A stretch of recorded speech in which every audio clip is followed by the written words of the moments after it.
হান্নান মাসুদ, দয়া করে বসুন। এটা শাহবাগ চত্বর নয়, জাতীয় সংসদ। বসুন। বাইরের কোনো বিষয়কে টেনে এখানে এনে এক্সপাঞ্জ করা বা বক্তব্য দেওয়া কোনোটাই যেন এলাও না করা হয়। কারণ আপনি এইমাত্র বলেছেন যে এইটা সাভার স্কয়ার নয় বা শাহবাগ স্কয়ার নয়। আপনি ফ্যাসিস্টের কথা বলেন, ফ্যাসিস্টের আচরণ তো আপনাদের কাছ থেকে আসছে। No, you must allow us this. Zainul Abedin Faruk সাহেব, মাননীয় স্পিকার, 2 মিনিট আপনার জন্য, 2 মিনিট। আমরা এই সংসদকে কার্যকর করার জন্য উভয় পক্ষে একটা সম্মতিতে এসেছি। এই সংসদে কোনো অসত্য বাক্য উত্থাপন করা হোক বা এমন কথা বলা না হোক যে কথায় আমাদের মান সম্মান হানি হয়, সংসদ নেতাকে কটূক্তি করা হয়। এ বিষয়ে আজকে নতুন প্রজন্মের জুলাই আন্দোলনের নেতা, উনি আমাদের নোয়াখালী অঞ্চলের মাননীয় সংসদ সদস্য, উনি একটি বক্তব্য রেখেছেন। এটাতে আমরা খুবই ক্ষুব্ধ, কারণ আমাদের নেতা উড়ে এসে নাই। শহীদ প্রেসিডেন্ট জিয়াউর রহমানের সন্তান, দেশ নেত্রী বেগম খালেদা জিয়ার সন্তান। 16 বছর ধরে যিনি এই দেশের মানুষের গণতন্ত্রের জন্য, ভোটাধিকারের জন্য সংগ্রাম করেছেন। আজকে কোনো লুটের ভোটে নয়, 10টা হুন্ডার 20টা গুন্ডার ভোটে নয়, একটা সুষ্ঠু ভোটের মাধ্যমে সংখ্যাগরিষ্ঠ অর্জন করে সরকার গঠন করেছেন। তাই আমরা আজকে যে অসত্য সংসদ নেতা নিয়ে অসত্য কথা বলেছেন, এটা এক্সপান্স করার জন্য আপনার কাছে বিনীত অনুরোধ জানাচ্ছি।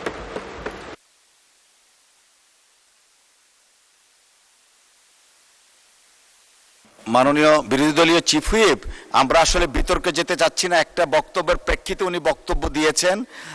আমরা আসলে এইভাবে চললে তো সংসদ। আচ্ছা, 1 মিনিট আপনাকে সময় দেয়া হলো। মাননীয় স্পিকার, এখানে মাননীয় সংসদ সদস্য দাঁড়ালেন, তিনি যদি স্পেসিফিক্যালি বলতেন কোন তথ্যটা এখানে অসত্য।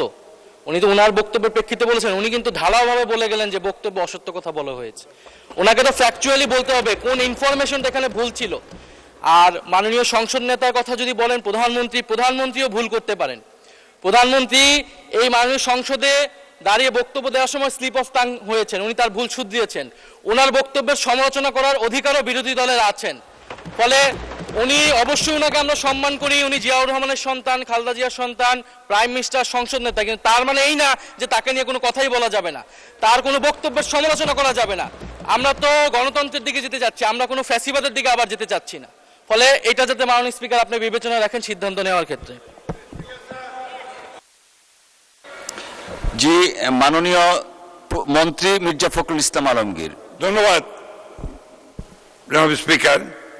আমাদের মাননীয় ডেপুটি দুঃখিত বিরোধী দলের হুইপ, যে চিফ হুইপ যে কথাটা বললেন, আমার মনে হয় সত্য নয়, সঠিক নয়।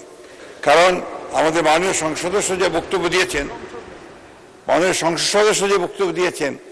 বিরোধী দলের, সেই বক্তব্যের মধ্যে তিনি সুনির্দিষ্টভাবেই বলেছেন যে আমাদের সংসদ নেতা, প্রধানমন্ত্রী, তিনি অসত্য বক্তব্য দিয়েছেন। এটারই আপনার আমাদের মাননীয় সংসদ সদস্য জয়নুল আবেদিন এটা আপনার পয়েন্ট আউট করেছেন। প্লিজ লেট মি সে, আমাদের বলতে দিন। আপনার ফ্যাসিস্টের কথা বলেন, ফ্যাসিস্টের আচরণ তো আপনাদের কাছ থেকে আসছে। No, you must allow us to, you must allow us to speak. আমি কথা বলছি, আপনারা কথা বলছেন, আমরা কেউ কথা বলিনি। মাননীয় মন্ত্রী এদিকে কথা বলেন, অ্যাড্রেস করে প্লিজ। এটা হবে পার্লামেন্টে, এটা হয়। জি জি জি। আমি আপনাকে যেটুকু অনুরোধ করতে চাই, যে অংশটুকু অসত্য আছে সেই অংশটুকু দয়া করে আপনি এক্সপাঞ্জ করবেন।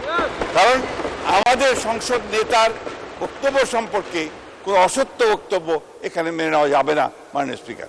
ধন্যবাদ। ধন্যবাদ মাননীয় সদস্যবর্গ। আমরা হান্নান মাসুদ সাহেব, আপনার টাইম ইজ আপ, প্লিজ বসেন। এইভাবে সংসদে যখন খুশি তখন দাঁড়াবেন, that is not the norm. Please take your seat mister Hannan Masud. মাননীয় সদস্য, দয়া করে আপনি বসুন, দয়া করে বসুন। হান্নান মাসুদ, দয়া করে বসুন। এটা শাহবাগ চত্বর নয়, জাতীয় সংসদ। বসুন।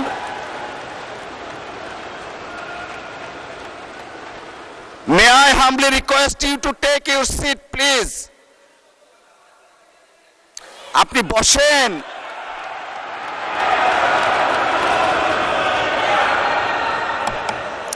মাননীয় সদস্যবর্গ, মাননীয় সদস্য নোয়াখালী 6 আসনের বিরোধী দলীয় নেতা দাঁড়াতে দিতে হয়। জি বলেন। ধন্যবাদ মাননীয় স্পিকার। আমাদের এই হাউজেরই একজন সদস্য হান্নান মাসুদ বক্তব্য রাখতে গিয়ে তিনি সংসদ নেতার ব্যাপারে কিছু কথা বলেছেন। আমি আপনাকে অনুরোধ করব, বাইরের কোনো বিষয়কে টেনে এখানে এনে এক্সপাঞ্জ করা বা বক্তব্য দেওয়া কোনোটাই যেন এলাও না করা হয়। কারণ আপনি এইমাত্র বলেছেন যে এইটা সাভার স্কয়ার নয় বা শাহবাগ স্কয়ার নয়। তার মানে হচ্ছে সংসদের ভিতরে একটা সংসদীয় নর্মস আছে, বাইরেরও একটা গ্রামার আছে। যার যার গ্রামারকে সেই জায়গায় আমরা রাখি। বাইরের জবাব বাইরে দিব, সংসদের জবাব সংসদে হোক। তবে এটা সত্য, এটা অসত্য, এই ঝগড়ায় যদি আমরা যাই তাহলে অনেক কিছু আমাদের জন্য হয়তো বা লজ্জাজনক হয়ে যাবে। আমি চাচ্ছি না কারো সম্মানের সাথে এই লজ্জাটা লেগে থাকুক। এই জন্য আমি অনুরোধ করব, এই বিষয়ের পুরাটাই আপনি এখান থেকে ইগনোর করুন, সেইটাই আমাদের জন্য কল্যাণকর হবে। ধন্যবাদ মাননীয় স্পিকার। ধন্যবাদ মাননীয় বিরোধী দলীয় নেতা। আমরা সবকিছু বিচার বিশ্লেষণ করে সিদ্ধান্ত নিব। ধন্যবাদ।